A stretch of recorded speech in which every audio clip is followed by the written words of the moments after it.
अगर इस साल का समर स्लैम का कार्ड ऐसा हो गया तो चांदी ना हो जाए फिर हमारी। यहाँ पे आप इस ग्राफिक में देख सकते हो, इसकी शुरुआत होती है Cody Rhodes versus the rock के मैच से। फिर दूसरा मैच है कार्ड पर solo Sikoa versus Roman Reigns. उसके बाद मैच है Drew McIntyre versus CM Punk. उसके बाद चौथा मैच है John Cena versus Logan Paul. और जो पांचवा मैच है वो है गुंथर वर्सेस ब्रॉक लेसनर। अगर ये कार्ड समर स्लैम का हो पाता है, जो कि अगर मैं सही बताऊं इसकी पॉसिबिलिटी मुझे लग रही है होने की, शायद मतलब परसेंटेज में भी क्या ही बोले यार, ये तो ऐसी चीज है मतलब नहीं बोल सकते, लेकिन फिर भी 50-50 चांस है, मैं बोल सकता हूं कि शायद ऐसा हो सकता है, क्योंकि ब्रॉक भी आ गए। जॉन सीना का मुश्किल है, देखो भाई वो नहीं कह सकता मैं, लेकिन उसके अलावा जो सारे मैचेस हैं उनकी रियल पॉसिबिलिटी तो है। और अगर सही में वो क्लीवलैंड से समर स्लैम होने के बाद इतने बड़े स्टेडियम के अंदर जहां पे हजारों में 50,000 से ऊपर लोग आ सकते हैं, अगर डब्ल्यूडब्ल्यूई ने ऐसी समर स्लैम बुक कर दी तो शायद अभी तो हमने देखी greatest WrestleMania of all time, शायद ये greatest summer slam of all time भी हो सकती है। लेट्स सी क्या डब्ल्यूडब्ल्यूई करेगी या क्या ऐसा हो पाता है फिर नहीं। Okay, hello chatters, my name is Rohit and you are watching Wrestle Chatter.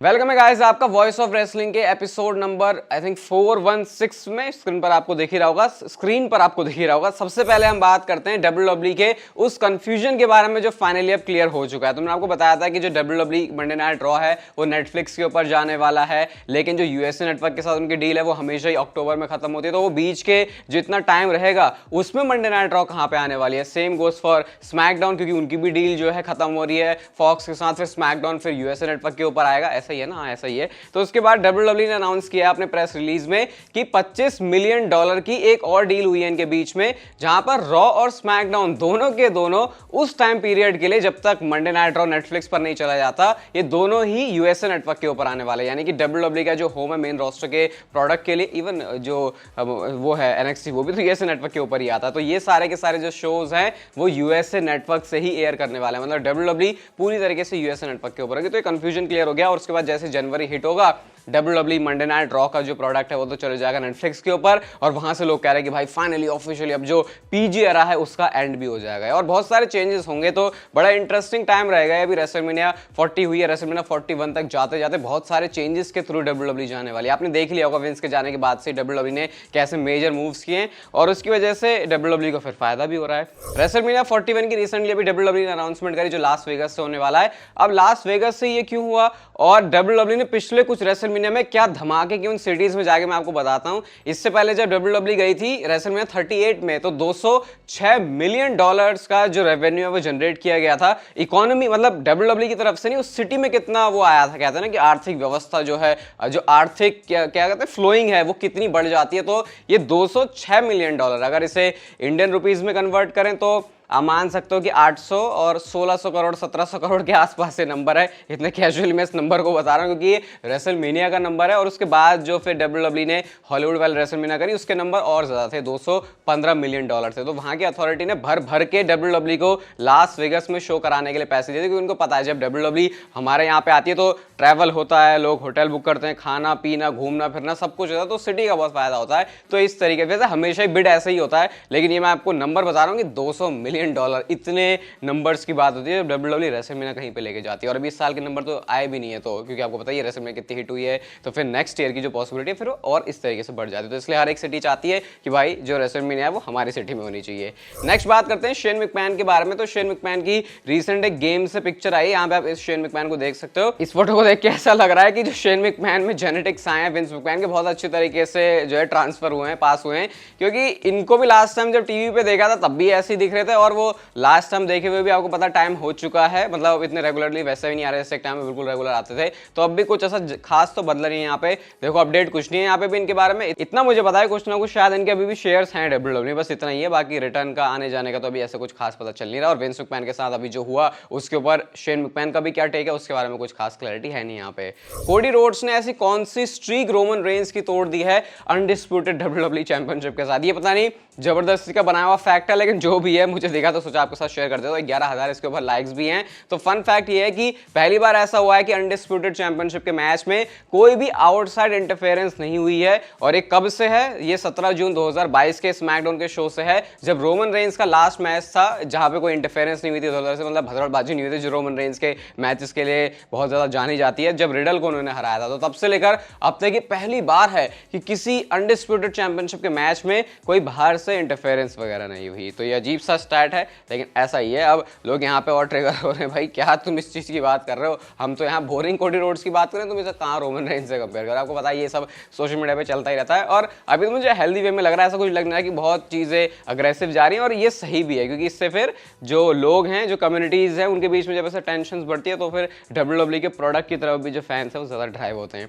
अगली स्टोरी सऊदी अरेबिया के शो के बारे में है, और शायद वो दिन ज़्यादा दूर नहीं है जब मैं आपसे ये बोलूं कि WWE ने अनाउंस कर दिया है कि रेसलमेनिया शो सऊदी अरेबिया में होगा, या फिर WWE ने अनाउंस कर दिया कि उनका रॉयल रंबल जिदा से होने वाला है या फिर इस सिटी से होने वाला सऊदी अरेबिया की। तो क्या बात है, बात यह है कि जो वहाँ के शेख हैं, जो स्पोर्ट्स मतलब जो अथॉरिटी है वहाँ की, जो जिसके साथ WWE ने डील साइन करी इतने सालों की, जिसकी वजह से WWE अपने शो सऊदी अरेबिया में करवाती है, वो इसमें कुछ उसको एक्सटेंड करने की बात कर रहे हैं। और उसके अंदर उनका एक बड़ा मुद्दा है कि WWE का एक बड़ा वाला शो तो उनको पकड़ना है, चाहे वो रॉयल रंबल हो सकती है या फिर वो रेसलमेनिया हो सकती है। और मैं आपको एक बात क्लियरली बता देता हूं, अगर WWE की जेब में, निक खान की जेब में, ट्रिपल एच की जेब में, TKO की जेब में, एरी इमैनुअल की जेब में अच्छे खासे पैसे इन्होंने भर दिए तो फिर कोई फर्क नहीं पड़ता भाई। ये नहीं देखेंगे कि USA में, नॉर्थ अमेरिका से रेसलमेनिया बाहर नहीं जानी चाहिए, ऐसा कुछ नहीं देखेंगे। सिंपली अपना सारा लेके जाएंगे, एक दो चार शिप ये करेंगे, सारा सामान सऊदी अरेबिया पहुंचा देंगे। इवन हो सकता है कि कार्गो वाले प्लेन से ही पहुंचा देंगे क्योंकि पैसे बहुत हैं इनके पास, और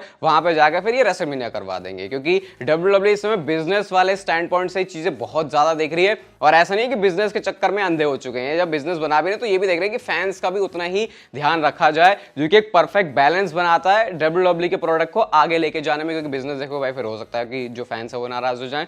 तो अभी देखो, अभी ऐसा पता चल रहा है कि शायद इस महीने के एंड तक आते आते वो कुछ चीज हमको पता चलेगी, देखते हैं क्या होगा। लेकिन जिस हिसाब से पैसे हैं इन लोगों के पास, मुझे बहुत ऐसा लग रहा है कि WWE की जेब में इतने मोटे पैसे डाल देंगे कि WWE के पास और कोई ऑप्शन बचेगा नहीं, और भाई WWE के लिए भी फायदा का ही सौदा होगा। तो देखते हैं इस जो भी डील या जो भी अनाउंसमेंट करने वाले हैं उसके अंदर क्या मेजर चीज हमको पता चलती है। नेक्स्ट रैंडी ऑर्टन के बारे में बात करें तो भाई बहुत सारी बातें रैंडी ऑर्टन ने करी है, सब कुछ मैं आपको एक एक करके बताऊंगा। सबसे पहले तो उन्होंने बात करी अमेरिकन और बाहर के क्राउड में। उन्होंने सीधा सीधा बोल दिया भाई कि मैं इतने टाइम से अपनी एंट्री मार रहा हूं, मेरे थीम सॉन्ग आज तक USA के तो किसी क्राउड ने नहीं गाया, लेकिन अभी जो मैंने लगातार 3 शोज करे उसमें जो ओवरसीज थे उसमें हर बार लोगों ने मेरा जो थीम है उसको गाया है। तो ऐसा अमेरिका क्राउड तो कभी भी नहीं करता, रैंडी ऑर्टन ने एडमिट किया। उसके बाद वो अपने रिटायरमेंट के बारे में बात करते हो, तो कहते हैं अभी मैं 44 साल का हूं और मुझे ऐसा लग रहा है कि मैं 50 साल तक तो आराम से खिंच सकता हूं। और साथ में उन्होंने यही बोला कि जब तक मेरा बैक का इशू था मुझे लगता था कि शायद मेरे जो दिन है वो खत्म हो गए, लेकिन अभी वो कह रहे हैं कि 50 साल तक तो मैं रेसल करना ही चाहूंगा। तो 6 साल तो कोई टेंशन वाली बात ही नहीं है, रैंडी ऑर्टन का रिटायरमेंट कहीं भी नहीं आ रहा, तो ये बहुत गुड न्यूज है। एंड साथ में उन्होंने फिर विंस मैकमैन के ऊपर शॉट्स ले लिए। भाई ये शॉट्स तो लेने नहीं, लेकिन उन्होंने ऑनेस्ट ओपिनियन दिया।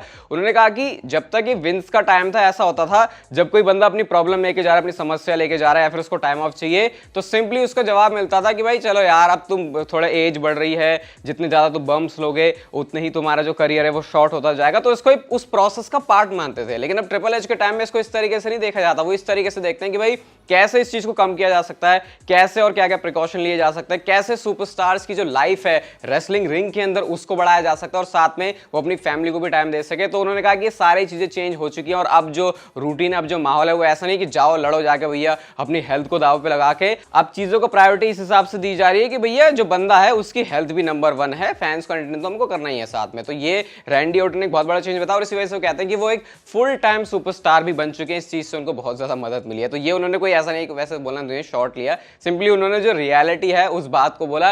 एंड साथ में उन्होंने ऑस्टिन थ्योरी के बारे में भी कुछ बात करी है। अब देखो मैं ऑस्टिन थ्योरी को देखता हूं कि भाई ये बंदा कुछ कमाल करने वाला है, और मेरे फेवरेट है रैंडी ऑर्टन। तो भाई देखो यहाँ पे जो सोने की परख होती है ना, वो जौहरी को कितनी अच्छी होती है। रैंडी ऑर्टन ने क्या बोला वो आप सुनना।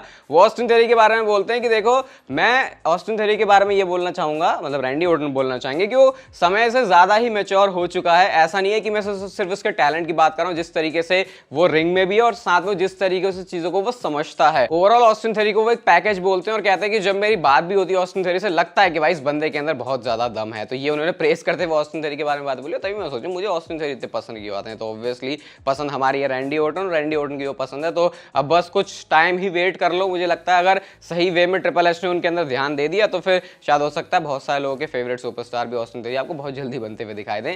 नेक्स्ट गाइस हम लोग बात करते हैं एक कंसर्निंग चीज के बारे में, जो कि ब्लड लाइन के बारे में आई है, और इसका सोर्स है रेसल वोट्स। उन्होंने ये बोला कि सोलो सिकोवा को WWE बहुत ही तगड़े वे में बुक कर रही है अभी, जो कि आपको दिख भी रहा है। रेसलमेनिया से पहले की बुकिंग देखो और रेसलमेनिया के बाद देखो। WWE सोलो सिकोवा को बहुत स्ट्रांग दिखाना चाहती है, नेक्स्ट WWE जो उनके लिए और ब्लड लाइन के लिए प्लान कर रही है। लेकिन अब कंसर्न ये है जेकब फाटू को लेके आने का, और कंसर्न ये है कि WWE ऐसा समझते हैं कि अगर जेकब फाटू आ गए तो शायद वो सोलो सिकोवा को आउटशाइन कर सकता है। अगर आपको बस से थोड़ी सी बात समझनी है तो अभी मैंने इंस्टाग्राम के ऊपर एक वीडियो अपनी स्टोरी में लगा दी, तो आप लोगों से जाके वॉच करना और समझना कि ऐसा क्यों है कि जेकब फाटू सोलो सिकोवा को आउटशाइन कर सकते हैं। वो आप स्टोरी में जाके देखो तो समझाऊंगा, ज्यादा उसको बता के नहीं बता सकता, मैं बोल के नहीं बता सकता।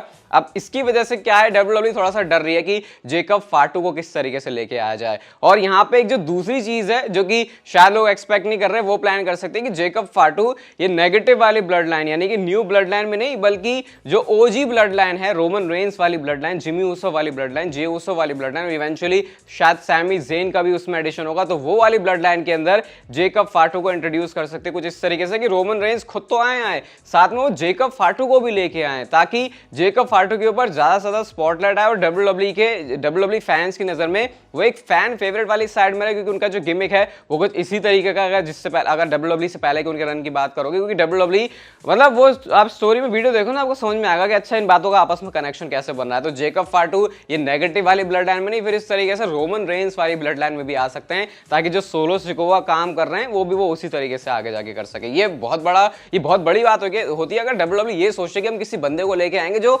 अपने जिस बंदे के ऊपर हम काम कर रहे थे सालों से उसको ही आउटशाइन कर देगा, तो सोचो WWE को उसके अंदर कितनी पोटेंशियल लग रही है। तो ये रोमन रेंस का रिटर्न भी बहुत तगड़े तरीके से हिट हो सकता है अगर वो जेकब फाटू के साथ ही होता है। कुल मिला के एक ही स्टेटमेंट है, ब्लड लाइन की स्टोरी बहुत मस्त होने वाली है। ये वीडियो गाइस अगर आपको अच्छी लगी, मस्त लगी, तो इसे भी लाइक कर दें, चैनल को सब्सक्राइब कर दो ऐसी और वीडियोस के लिए, और तब तक फिर लेते रहो जिंदगी के मजे।